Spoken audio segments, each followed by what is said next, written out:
السلام علیکم ناظرین سامعین، خوش آمدید کہتا ہوں آپ کو اپنے چینل پہ۔ آج سے ہم ایک بہت ہی بہترین سیریز کا آغاز کرنے جا رہے ہیں جو کہ سیرت النبی صلی اللہ علیہ وآلہ وسلم پر ہوگی۔ اس سے پہلے ہمیں لیکن جاننے کی ضرورت ہے تھوڑا بہت آباء و اجداد کے بارے میں نبی کریم کے، اور اس کے لیے ہمیں تھوڑا دیکھنا پڑے گا نبی کریم صلی اللہ علیہ وآلہ وسلم کے آباء و اجداد، اور ان کے بارے میں پس منظر تھوڑا دیکھنا پڑے گا، اور تھوڑا ان کا تعارف بھی دیکھنا پڑے گا۔ تو چلیے شروع کرتے ہیں۔ حضرت ابراہیم علیہ السلام کے بیٹے حضرت اسماعیل علیہ السلام کے 12 بیٹے تھے۔ ان کی نسل اس قدر ہوئی کہ مکہ مکرمہ میں نہ سما سکی اور پورے حجاز میں پھیل گئی۔ ان کے ایک بیٹے قیدار کی اولاد میں عدنان ہوئے۔ عدنان کے بیٹے معاد اور پوتے کا نام نزار تھا۔ نزار کے 4 بیٹے تھے، ان میں سے ایک بیٹے کا نام مضر تھا۔ مضر کی نسل میں قریش بن مالک پیدا ہوئے، یہ فہر بن مالک بھی کہلاتے ہیں۔ قریش کی بہت اولاد ہوئی، ان کی اولاد بہت قبیلوں میں بٹ گئی۔ ان کی اولاد سے قصی نے اقتدار حاصل کیا۔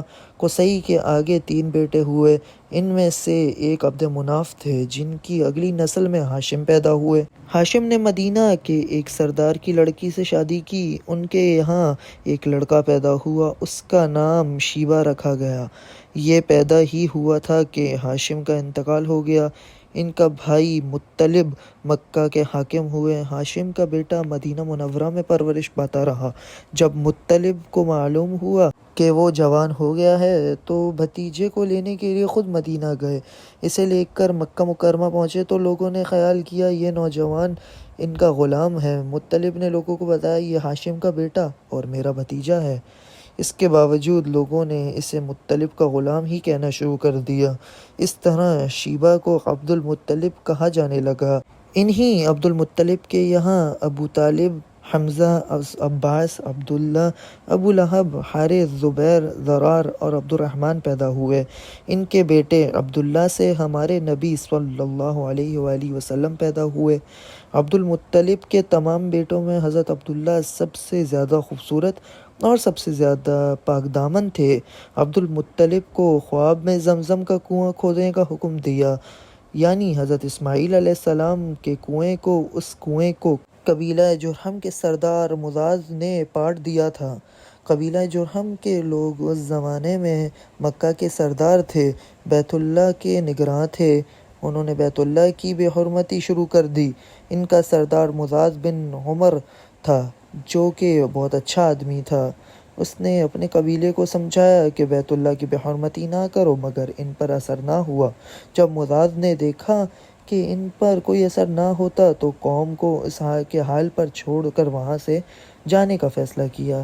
اس نے تمام مال و دولت، تلواریں اور زرہیں وغیرہ خانہ کعبہ میں نکال کر زمزم کے کنویں میں ڈال دیں اور مٹی سے اس کو پاٹ کر دیا۔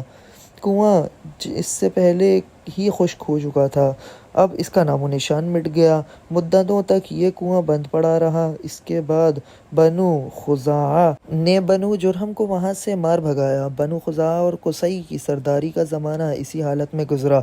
کنواں بند رہا یہاں تک کہ قصی کے بعد عبد المطلب کا زمانہ آ گیا۔ انہوں نے خواب میں دیکھا۔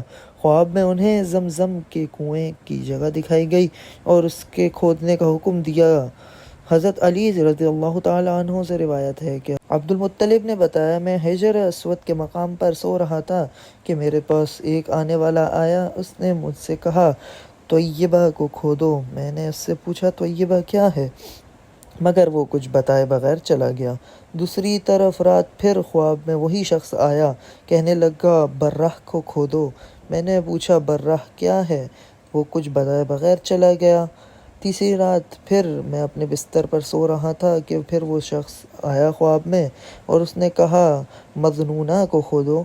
میں نے پوچھا مظنونہ کیا ہے، وہ بتائے بغیر چلا گیا۔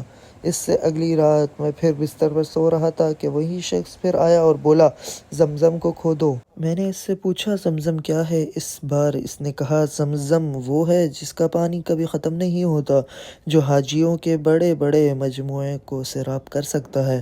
عبد المطلب کہتے ہیں میں نے اس سے پوچھا یہ کنواں کس جگہ ہے، اس نے بتایا جہاں گندگی اور خون پڑا ہے اور کوا ٹھونکے مار رہا ہے۔ دوسرے دن عبد المطلب اپنے بیٹے حارث کے ساتھ وہاں گئے۔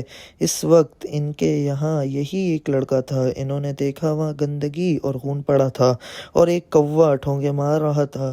اس جگہ کے دونوں طرف بت موجود تھے اور یہ گندگی اور خون دراصل ان بتوں پر قربان کیے جانے والے جانوروں کا تھا۔ پوری نشانی مل گئی تو عبد المطلب کدال لے آئے اور کھدائی کے لیے تیار ہو گئے، لیکن اس وقت قریش وہاں آ پہنچے۔ انہوں نے کہا، اللہ کی قسم، ہم تمہیں یہاں کھدائی نہیں کرنے دیں گے۔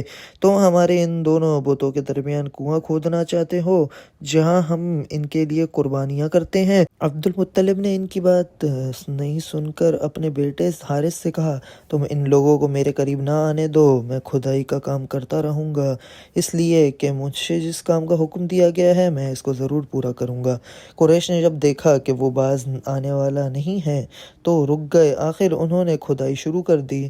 جلد ہی کنویں کے آثار نظر آنے لگے۔ یہ دیکھ کر انہوں نے اللہ اکبر کا نعرہ لگایا اور پکار اٹھے، یہ دیکھو، یہ اسماعیل علیہ السلام کی تعمیر ہے۔ جب قریش نے یہ دیکھا کہ انہوں نے کنواں تلاش کر لیا تو ان کے پاس آ گئے اور کہنے لگے، عبد المطلب، اللہ کی قسم، یہ ہمارے باپ اسماعیل کا کنواں ہے اور اس پر ہمارا بھی حق ہے، اس لیے ہم اس میں تمہارے شریک ہوں گے۔ یہ سن کر عبد المطلب نے کہا، میں تمہیں اس میں شریک نہیں کر سکتا، یہ مجھ اکیلے کا کام ہے۔ اس پر قریش نے کہا، تب پھر اس معاملے میں ہم تم سے جھگڑا کریں گے۔ عبد المطلب بولے، کسی سے فیصلہ کروا لو۔ انہوں نے بنو سعد ابن حزیم کی کاہنہ سے فیصلہ کرانا منظور کیا۔ یہ کاہنہ ملک شام کے بالائی علاقے میں رہتی تھی۔ آخر عبد المطلب اور دوسرے قریش اس کی طرف روانہ ہوئے۔ عبد المطلب کے ساتھ عبد مناف کے لوگوں کی ایک جماعت تھی، جبکہ دیگر قبائل قریش کی بھی ایک جماعت تھی۔ اس زمانے میں ملک حجاز اور شام کے درمیان ایک بیابان میدان تھا، وہاں کہیں پانی نہیں تھا۔ اس میدان میں ان کا پانی ختم ہو گیا۔ سب لوگ کو پیاس سے بے حال ہو گئے، یہاں تک کہ انہیں اپنی موت کا یقین ہو گیا۔ انہوں نے قریش کے دوسرے لوگوں سے پانی کا مانگا، لیکن انہوں نے پانی دینے سے انکار کر دیا۔ اب انہوں نے ادھر ادھر پانی تلاش کرنے کا ارادہ کیا۔ عبد المطلب اٹھ کر اپنی سواری کے پاس آئے۔ جو ہی ان کی سواری اٹھی، اس کے پاؤں کے نیچے سے پانی کا چشمہ ابل پڑا۔ انہوں نے پانی کو دیکھ کر اللہ اکبر کا نعرہ لگایا۔ پھر عبد المطلب سواری سے اتر آئے۔ سب نے خوب سیر ہو کر پانی پیا اور اپنے مشکیزے بھر لیے۔ اب انہوں نے قریش کی دوسری جماعت سے کہا، آؤ تم بھی سیر ہو کر پانی پی لو۔ اب وہ بھی آگے آئے اور خوب پانی پیا۔ پانی پینے کے بعد وہ بولے، اللہ کی قسم ہے عبد المطلب، یہ تو تمہارے حق میں فیصلہ ہو گیا۔ اب ہم زمزم کے بارے میں تم سے کبھی جھگڑا نہیں کریں گے۔ جس ذات نے تمہیں اس بیابان میں سیراب کر دیا، وہی ذات تمہیں زمزم سے بھی سیراب کرے گا، اس لیے یہیں سے واپس چلو۔ اس طرح قریش نے جان لیا کہ اللہ تعالیٰ عبد المطلب پر مہربان ہے، لہٰذا ان سے جھگڑنا بے سود ہے اور کاہنہ کے پاس جانے کا کوئی فائدہ نہیں۔ چنانچہ سب لوگ واپس لوٹے۔ واپس آ کر عبد المطلب نے پھر کنویں کی کھدائی شروع کی۔ ابھی تھوڑی سی کھدائی کی ہوگی کہ مال، دولت، تلواریں اور زرہیں نکل آئیں۔ اس میں سونا اور چاندی وغیرہ بھی تھی۔ یہ مال و دولت دیکھ کر قریش کے لوگوں کو لالچ نے آ گھیرا۔ انہوں نے عبد المطلب سے کہا، عبد المطلب، ہم اس میں ہمارا بھی حصہ ہے۔ ان کی بات سن کر عبد المطلب نے کہا، نہیں، اس میں تمہارا کوئی حصہ نہیں، تمہیں انصاف کا طریقہ اختیار کرنا چاہیے۔ آؤ 500 کے تیروں سے قرعہ ڈالیں۔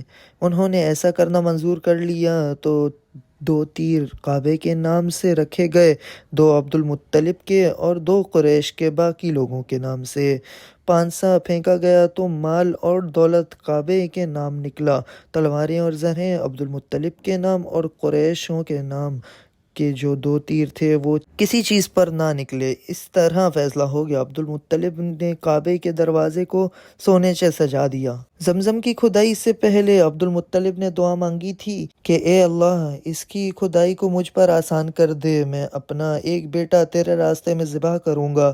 اب جب کہ کنواں نکل آیا تو انہیں خواب میں حکم دیا، اپنی منت پوری کرو، یعنی ایک بیٹا کو ذبح کرو۔